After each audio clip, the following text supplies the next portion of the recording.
I have to get your thoughts on this latest JK Rowling unpersoning. I mean, can you believe this conduct from the Seattle Museum of Popular Culture? I can, because it's Seattle. What bothers me more than anything is that it's a museum.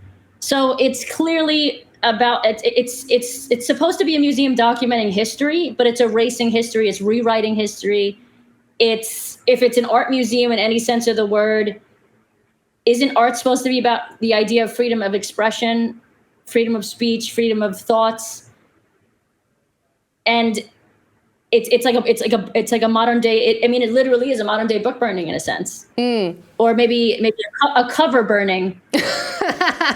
Well, yes, cover exactly. Burning. It's insane. I don't know how we got here when liberalism used to be the opposite of everything it is today. Yes, it's pretty extraordinary. But as you say, it's not surprising because it is Seattle. They are so completely woke there. But Arielle, it's interesting.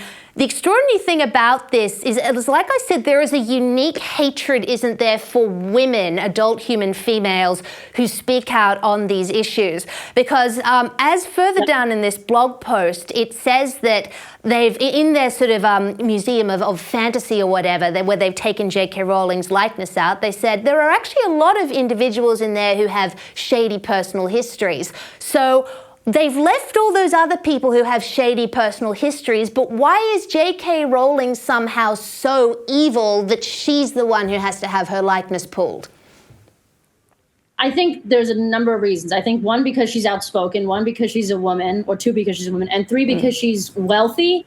And I think a lot of modern day leftists hate people just because they have money, no matter how they accumulated that money.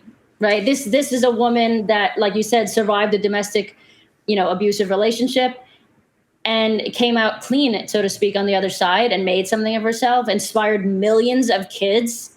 And just because she made money off of doing that is somehow deemed a bad person all of a sudden. It's just ridiculous. It's almost like we're preaching for people to stay victims. We're preaching for people to stay oppressed.